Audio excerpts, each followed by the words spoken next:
श्री स्वामी समर्थ. नमस्कार सर्वांना. तुम्हा सर्वांचं आपल्या योगेश्वर कृपा या यूट्यूब चॅनलवर सहर्ष स्वागत आहे. आज आपण पाहणार आहोत, उद्या आहे महाशिवरात्री. उद्या महाशिवरात्रीला 4 प्रहारी पूजा करायची. ती कशा प्रकारे? महाशिवरात्री 2026 1 प्रहर. प्रथम प्रहर पूजा 15 फेब्रुवारी रोजी संध्याकाळी 6:11 ते रात्री 9:22 असेल. 2 द्वितीय प्रहर पूजा 15 फेब्रुवारी रोजी रात्री 9:23 ते 16 फेब्रुवारी मध्यरात्री 12:34 असेल. 3 तृतीय प्रहर पूजा 16 फेब्रुवारी रोजी रात्री 12:35 ते पहाटे 3:46 असेल. 4 चौथ्या प्रहाराची पूजा 16 फेब्रुवारी रोजी पहाटे 3:46 ते सकाळी 6:59 असेल. घरी शिवरात्रीची पूजा कशी करावी? शिवरात्रीच्या दिवशी सकाळी लवकर स्नान करून निवृत्त व्हा. घरी मंदिरात भगवान शिवाची पूजा करा आणि उपवास करण्याचे व्रत घ्या. पूजा करताना तुमचे तोंड पूर्व किंवा उत्तर दिशेला असावे हे लक्षात ठेवा. ओम नमः शिवाय मंत्राचा किमान 108 वेळा जप करा. शिवरात्रीच्या दिवशी तुम्ही संपूर्ण दिवस उपवास देखील ठेवू शकता. या दिवशी काही न खाता उपवास करा. तुम्ही दिवसभर फक्त दूध, फळे किंवा रस घेऊ शकता. संध्याकाळी स्नान केल्यानंतर घरातील मंदिरात भोलेनाथ आणि शिवलिंगाची पूजा करा. गणेशाची पूजा सुरू करा आणि नंतर शिवाची पूजा करा. ही पूजा फक्त 4 तासातच करायची, लक्षात ठेवा.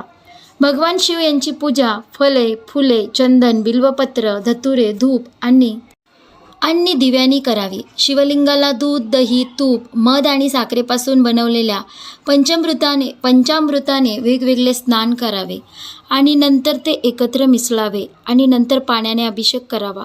शेवटी भोलेनाथांना भव, शर्व, रुद्र, पशुपती, उग्र, महान, भीम आणि ईशान या 8 नावांनी फुले अर्पण करा आणि भगवान शिवाची आरती आणि प्रदक्षिणा देखील करा.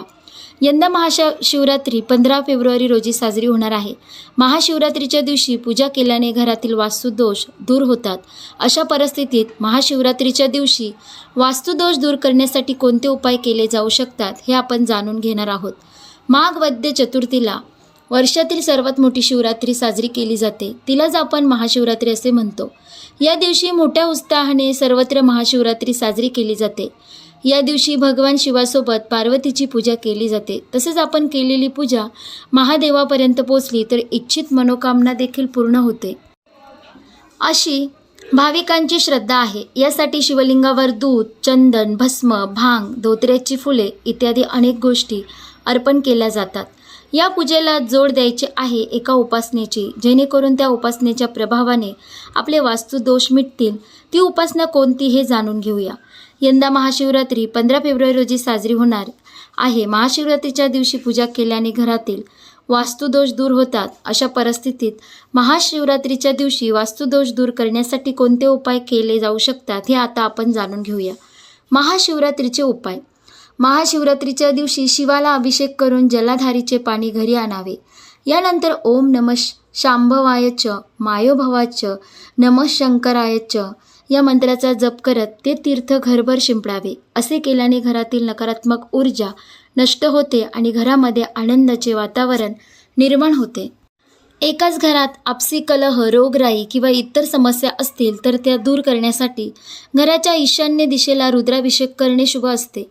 ईशान्य दिशा समस्त देवी देवतांच्या आगमनाची दिशा मानली जाते. त्यामुळे रुद्राभिषेकही त्याच दिशेला करावा. लघुरुद्र, महारुद्र किंवा अन्य कोणतेही अनुष्ठान या दिवशी इच्छित फलदायी ठरते. घरामध्ये कोणत्याही प्रकारचा वास्तुदोष असेल तर त्याच्या निवारणासाठी घराच्या पूर्व किंवा उत्तर पश्चिम दिशेला बेलाचे झाड लावावे आणि त्याला पाणी द्यावे. तसेच महाशिवरात्रीच्या दिवशी संध्याकाळी एखाद्या बेलाच्या झाडाखाली किंवा नुकत्याच लावलेल्या रोपाजवळ तुपाचा दिवा लावावा. असे केल्याने घरातील वास्तुदोष संपुष्टात येतो. घरातील संकट दूर करण्यासाठी महाशिवरात्रीच्या दिवशी घराच्या ईशान्य दिशेला शिवपरिवाराचे चित्र लावावे. भगवान शिव, माता पार्वती, कार्तिकी आणि गणपतीचे यांचे चित्र लावल्याने घरात शांततेचे वातावरण राहते. तसेच कुटुंबातील सदस्यांचे विचार शुद्ध राहतात. भगवान शंकर आणि त्यांचा परिवार आदर्श परिवार मानला जातो. त्यांचा आदर्श डोळ्यासमोर ठेवून जगण्याची प्रेरणा मिळते. या दिवशी शंकराला बिल्वपत्र वाहावे. रुद्राभिषेक सुरू असताना मनोमन ओम नमः शिवाय हा जप करत अर्पण केलेले बिल्वदळ मनातील निचरा दूर करून सन्मार्गास प्रवृत्त करते. शिवरात्रीच्या दिवशी शंकराला दही भाताचा नैवेद्य दाखवावा. तसेच एखाद्या गरजवंताला पोटभर अन्न किंवा शिदा द्यावा. त्यामुळे देखील वास्तुपीडा कमी होते.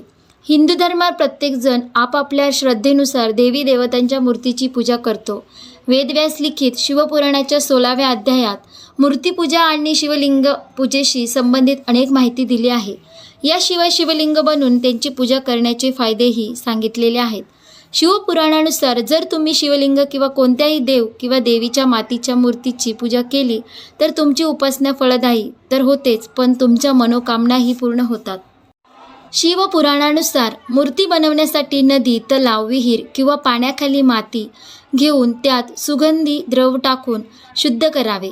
त्यानंतर मातीमध्ये दूध मिसळून हाताने शिवलिंग किंवा कोणत्याही देवतेची मूर्ती बनवावी. देवी देवतांच्या मूर्ती पद्मासनात ठेवून त्यांची पूजा करावी. मूर्ती आणि शिवलिंगाची पूजा शिवपुराणात प्रथम गणेशाची, नंतर भगवान शिव, माता पार्वती, भगवान सूर्य, भगवान विष्णू आणि शिवलिंगाची पूजा करण्याचा उल्लेख आहे.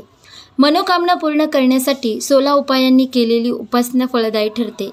देवानी स्थापन केलेल्या शिवलिंगाला प्रसाद द्यावा आणि जर शिवलिंग स्वयंभू असेल म्हणजे स्वतः प्रकटले असेल तर ते विधीपूर्वक अभिषेक करावे. अशा प्रकारे पूजा केल्याने इच्छित फळ प्राप्त होते. शिवलिंग पूजेचे नियम. नेहमी शिवलिंगावर बसून हळूहळू जल अर्पण करणे शुभ मानले जाते. भगवान शिवाला कधीही तीक्ष्ण जल अर्पण करू नका. हिंदू मान्यतेनुसार शिवलिंगाच्या पाण्याच्या टाकीत कधीही पूजा साहित्य ठेवू नये आणि परिक्रमा करताना पाण्याच्या टाकीला स्पर्श करू नये. हिंदू धर्मात मान्यतेनुसार शिवलिंगाला नेहमी अर्ध्य प्रदक्षिणा घालावी. उत्तर दिशेला तोंड करून शिवलिंगाची पूजा करणे खूप शुभ मानले जाते. शिवलिंगावर जल अर्पण करताना ओम पार्वती पते नमः, ओम पशुपते नमः, ओम शिवाय शुभ शुभ करू करू कुरु कुरु शिवाय नमः, ओम याचा जप करावा. धातूपासून बनवलेल्या शिवलिंगाचा प्रसाद तुम्ही खाऊ शकता. जसे चांदी, तांबे, पित्तळ या धातूपासून बनवलेल्या शिवलिंगाच्या पूजेमध्ये दिला जाणारा प्रसाद हा शिवाचा अंश मानला जातो. पण इतर वस्तूंनी बनवलेल्या शिवलिंगाचा प्रसाद खाऊ नये. शिवपुराणानुसार शिवलिंगाचे महत्त्व. भगवान शिव हे मोक्षदाता मानले जातात. योनी आणि लिंग दोन्ही शिवांमध्ये समाविष्ट आहेत. म्हणून भगवान शिव हे जगाचे निर्माते आहेत. यामुळेच माणसाला जन्मापासून निवृत्तीपर्यंत वेगवेगळ्या उपासनेचे नियम पाळावे लागतात. तसेच संपूर्ण विश्व एका बिंदू ध्वनीच्या स्वरूपात आहे. बिंदू, शक्ती आणि नाद हे स्वतः शिव आहेत. म्हणून संपूर्ण जग हे शिव आणि शक्तीचे रूप आहे आणि जगाचे कारण आहे असे म्हणतात. बिंदू म्हणजे देव आणि नाद म्हणजे भगवान शिव. त्यांच्या एकत्रित रूपाला शिवलिंग म्हणतात. देवी उमा ही जगाची माता आहे आणि भगवान शिव जगाचे पिता आहेत. त्यांची सेवा करणाऱ्यांवर त्यांचा आशीर्वाद कायम राहतो. शिवलिंगाचा अभिषेक. जीवन मरणाच्या बंधनातून मुक्त होण्यासाठी शिवलिंगाची भक्तिभावाने पूजा करावी. गाईचे दूध, दही आणि तूप, मध आणि साखर मिसळून पंचामृत बनवा आणि हे दूध पंचामृत अर्पण करा. दूध आणि धान्य एकत्र करून प्रसाद तयार करा आणि प्रणव मंत्र ओमचा उच्चार करताना भगवान शिवाला अर्पण करा. यंदाची महाशिवरात्री खास. दोन दुर्मिळ योग एकत्र. इच्छापूर्तीसाठी करा हे छोटेसे काम. रविवार 15 फेब्रुवारी रोजी महाशिवरात्री आहे. या दिवशी इच्छित मनोकामना पूर्तीसाठी, विशेषतः संतान प्राप्तीसाठी दिलेला उपाय जरूर करा. यंदाची महाशिवरात्री केवळ धार्मिक सण म्हणून नाही तर सर्वार्थ सिद्धी आणि अमृत सिद्धी यांसारख्या दुर्मिळ योगांमुळे, संयोगामुळे आध्यात्मिक दृष्टीने अत्यंत शक्तिशाली ठरणार आहे. 15 फेब्रुवारी 2026 रोजी येणाऱ्या या महाशिवरात्रीला महादेवाची कृपा कशी मिळवावी यावर गुरुजी यांनी मोलाचे मार्गदर्शन केले आहे. महाशिवरात्री हा भगवान शिवाची आराधना करण्याचा सर्वोच्च दिवस, पण 15 फेब्रुवारीचा हा दिवस विशेष आहे कारण या दिवशी सर्वार्थ सिद्धी आणि अमृत सिद्धी हे दोन अत्यंत शुभयोग एकत्र येत आहेत. ज्योतिषशास्त्रात हे योग कोणतेही कार्य सिद्ध करण्यासाठी आणि मनोकामना पूर्तीसाठी सर्वोत्तम मानले जातात.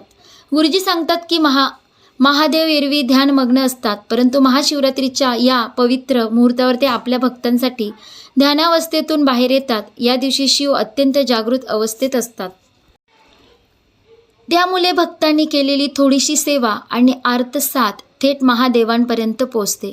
कोणतीही मनोकामना तसेच संतान प्राप्तीसाठी विशेष विधी, इच्छापूर्ती तसेच ज्या दाम्पत्यांना संतान सुखाची अपेक्षा आहे त्यांच्यासाठी गुरुजींनी एक विशेष उपाय सुचवला आहे.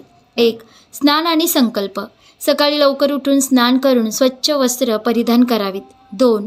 तूप अभिषेक. गाईचे शुद्ध तूप थोडे कोमट गरम करावे. हे तूप शिवलिंगावर 108 वेळा अर्पण करत अभिषेक करावा. 3. नैवेद्य. महादेवांना दही भाताचा नैवेद्य अत्यंत प्रिय आहे. त्यामुळे अभिषेकानंतर दही भाताचा नैवेद्य अर्पण करावा. 4. मनोकामना. आपली इच्छा किंवा मनातले मनोभावे महादेवाला सांगावे. दिवसभराची साधना कशी असावी. उपवास. महाशिवरात्रीचा पूर्ण दिवस उपवास करावा. भस्मधारण. कपाळावर भस्म लावावे जे शिवाला अत्यंत प्रिय आहे आणि वैराग्याचे प्रतीक आहे. चिंतन. दिवसभर ओम नमः शिवाय या मंत्राचा जप किंवा महादेवाचे चिंतन करावे. महादेवाच्या मंदिरात गेल्यावर प्रदक्षिणा घालताना नियम पाळा.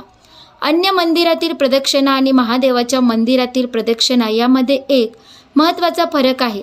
शंकराच्या मंदिरातील प्रदक्षिणा कधी वर्तुळाकार पूर्ण करायची नसते. शिवलिंगावर अर्पण केलेले पाणी बाहेर पडणारा मार्ग कधीही ओलांडू नये. शिवलिंगावर अर्पण केलेल्या पाण्यामध्ये प्रचंड ऊर्जा आणि शक्ती सामावलेली असते. त्यामुळे हे जल लांघणे अनुचित असते. त्यामुळे प्रदक्षिणा घालताना लक्ष ठेवावे. बेलपत्र हवेच, त्याशिवाय शिवपूजन अपूर्ण मानले जाते. बेलपत्राशिवाय शिवपूजन अपूर्ण मानले जाते. बाकी काही करणे शक्य झाले नाही तरी एक बेलपत्र मनोभावे शिवाला अवश्य अर्पण करावे. असे केल्याने संपूर्ण पूजेचे पुण्य प्राप्त होऊ शकते अशी मान्यता आहे. काही मान्यतानुसार कोणतीही गोष्ट शंकराला अर्पण करताना काळजी घ्यावी. बेलपत्राशिवाय कोणत्याही गोष्टी शिवलिंगावर अर्पण करू नये. फुले, नैवेद्य हा शिवलिंगावर अर्पण करावा. शिवलिंगावर अर्पण केलेला नैवेद्य ग्रहण केला जात नाही अशी मान्यता आहे. हा पूजेतील दोष समजला जातो. सांगितले जाते महाशिवरात्रीला सकाळीच अभिषेक करावा. शास्त्राप्रमाणे शंकरावर सकाळच्या प्रहरीच अभिषेक करावा असे सांगितले जाते. तर शिवपूजनाच्या वेळी चुकूनही शंखाचा वापर करू नये. शंकराने शंखचूड नामक दैत्याचा वध केला होता आणि शंख हा त्यांचा अंश मानला जातो. त्यामुळे शंकराची पूजा करताना शंखाचा वापर टाळावा. महादेवाच्या कोणत्याही मंदिरात अभिषेक करताना वा जल अर्पण करताना काही संकेत पाळावे लागतात. शंकराला सायंकाळी अभिषेक केला जाऊ नये असे सांगितले जाते. अशा प्रकारे आपण ह्या व्हिडिओमध्ये पाहिलं की महादेवाची पूजा कशी करावी, तसेच कोणते नियम पाळावे, उपाय कोणते, महादेवाचे नियम कोणते, महादेवाच्या पूजेत कोणते नियम पाळावे, ही संपूर्ण माहिती आपण या व्हिडिओमध्ये पाहिली. महाशिवरात्रीला हे उपाय नक्की करा. तुम्हाला महादेवाचा आशीर्वाद मिळेल. तुम्हाला जर ही व्हिडिओ आवडली असेल तर व्हिडिओला लाईक करा, शेअर करा आणि आपल्या योगेश्वर कृपा या यूट्यूब चॅनलला नक्की सबस्क्राईब करा. भेटू एका पुढच्या नवीन व्हिडिओमध्ये. धन्यवाद. श्री स्वामी समर्थ. जय जय.